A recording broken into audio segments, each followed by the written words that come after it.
नमस्कार। नव वर्ष 2024 मिथुन राशि और चंद्रमा इस समय आपके लिए बहुत लाभकारी और सूर्य भी लाभकारी बना हुआ है। कुल मिलाकर के जो ग्रह इस समय चल रहे हैं उनकी स्थिति इस प्रकार है।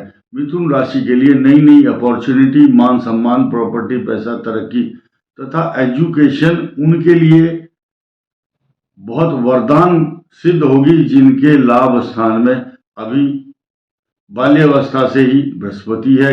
इसी समय आज की तारीख में अगर देखा जाए तो मिथुन लगन के लिए और मिथुन राशि के लिए एकादश भाव में बृहस्पति चल रहा है। चतुर्थ भाव में राहु और केतु गोचर में है, इसलिए माता पिता के प्रति चिंता तथा निर्माण कार्य चलेगा।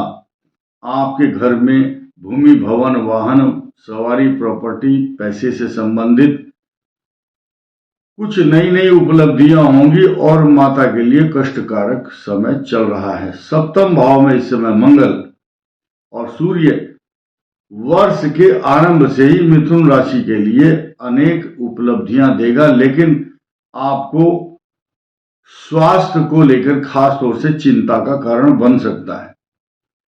अगर मिथुन राशि को देखा जाए तो इस वर्ष भाग्य के मामले में सबसे अधिक भाग्यशाली राशि है, क्योंकि इनके शश योग बना करके भाग्य स्थान में शनि इस समय विद्यमान है। इतने अच्छे मिथुन राशि वाले भाग्यशाली हैं कि शास्त्र कहता है भाग्यम फलति सर्वत्र न विद्या न च पौरुषम।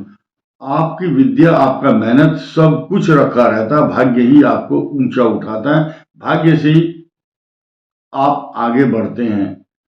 भाग्य भी वही करवाता है आपसे जो आप चाहते हैं, या जो आपके भाग्य को निर्माण करता है वही आपका भाग्य है। तो शनि आपको जो कि वरदान देने वाला है, सृष्टि का न्यायाधीश है, वो मिथुन राशि को सही मार्ग दिखाने के लिए इस समय उनके भाग्य स्थान में है। लाभ स्थान में बृहस्पति, जो बच्चे जिनके विवाह नहीं हुए, लड़के हैं या लड़कियां हैं, ज्योतिष के सिद्धांत के अनुसार एकादश भाव में जब बृहस्पति आती है तो उसकी पूर्ण दृष्टि नवम दृष्टि कहाँ होती है? दाम्पत्य जीवन स्थान पर। तो इसलिए विवाह के परिणय सूत्र के बंधन में वो बांध देते हैं और इनका स्वास्थ्य भी अच्छा रहता है। उस समय राहु केतु इस समय आपको भ्रमित, विचलित कर रहे हैं। जो नौकरी में लोग काम करते हैं या व्यवसाय कर रहे हैं उसमें कुछ बदलाव, उद्विग्नता, बेचैनी, निर्णय ना ले पाने की स्थिति में कंफ्यूजन बना हुआ है आपके मन में। लेकिन जो मिथुन राशि वाले जिनके बच्चे पढ़ रहे हैं, जिनको लेकर के आपके मन में एंजाइटी, तनाव, चिंता, निगेटिव थॉट्स, इनसिक्योरिटी बनी हुई थी, उनके बच्चे उनकी कसौटी पर खरे उतरेंगे। और जो कॉम्पिटिटिव एग्जाम दे रहे हैं, प्रतियोगी परीक्षा दे रहे हैं, आईएएस, पीसीएस की परीक्षा की तरफ बढ़ रहे हैं, उन टैलेंटेड बच्चों को सफलता प्राप्त होगी। 30 अप्रैल 2024 से पहले बृहस्पति उसी स्थान पर संचरण और विचरण करते रहेंगे जो आपको पॉजिटिव रेस्पॉन्स देंगे।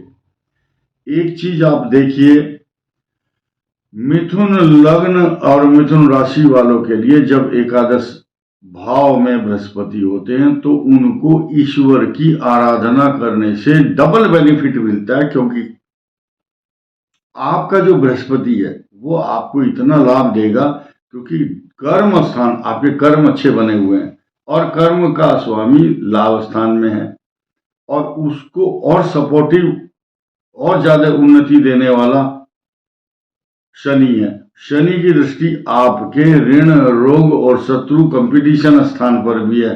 आपका जो प्रतिद्वंदी होगा, जो आपसे फाइट कर रहा है एग्जाम में, मान लिया आप कोई चुनाव लड़ रहे हैं और चुनाव लड़ते समय जो मिथुन राशि वाला होगा वो इसलिए जीत जाएगा क्योंकि उसके शत्रुओं का नाश करने वाला शनि उसकी कुंडली में भाग्य स्थान में बैठा है। तो उस भाग्य भाव को चमकाता है, भाग्य को चमकाएगा। अभी सूर्य आपके लिए 5 फरवरी को कुछ कष्ट देने के लिए आ रहे हैं, लेकिन 14 जनवरी से पहले आपके लिए नई नई खुशियां, अपॉर्चुनिटी, मान सम्मान, प्रॉपर्टी, पैसा, तरक्की सब कुछ देगा। नई सूचनाएं भी आएंगी, मान सम्मान भी बढ़ेगा और आपके पराक्रम स्थान को का जो स्वामी है सूर्य, वो कहाँ बैठा देखिए, आपके सप्तम भाव पर, और उस सप्तम भाव पर सूर्य और मंगल हैं। उन सूर्य मंगल पर बृहस्पति की दृष्टि है और बृहस्पति भी पराक्रम को देखता है और आपके सप्तम भाव को भी देखता है। इसीलिए अप्रैल से पहले कुछ विवाह में व्यवधान बाधाएं तो दिखाई देती हैं, लेकिन विवाह होगा। विवाह के कुछ मुहूर्त होते हैं, इसीलिए जब बृहस्पति इतना अच्छा हो तो विष्णु सहस्रनाम स्तोत्र, बृहस्पतिवार के व्रत, पुखराज धारण करना, ये भी एक सपोर्टिंग चीज है। यहां मैं एक बहुत अच्छी बात बताऊंगा आपको। इसी वर्ष 22 फरवरी और 26 सितंबर को गुरु पुख्य योग बन रहा है। उस दिन पुष्य नक्षत्र होगा और बृहस्पतिवार का दिन होगा। तो जो 1-1.5 लाख रुपए का पुखराज नहीं पहन सकते, वो एक दिन पहले बुधवार को किसी पेड़ के नीचे जाओ, केले के वृक्ष के पास, उसको आमंत्रित करो कि हे विष्णु देवता, मैं आपकी जड़ में से कुछ हिस्सा ग्रहण करना चाहता हूं। सुबह जाइए, हल्दी का टीका लगाइए केले के वृक्ष को और थोड़ी सी जड़ निकाल करके पीले वस्त्र में धारण करके अपने हाथ में, पर्स में, पूजा में, गले में कहीं भी धारण करें। वो आपके लिए एक तरह का बहुत बड़ा मिसाइल प्रक्षेपास्त्र होगा। वो आपको आत्मबल, आत्मशक्ति देगा, आपके कंफ्यूजन को दूर करेगा।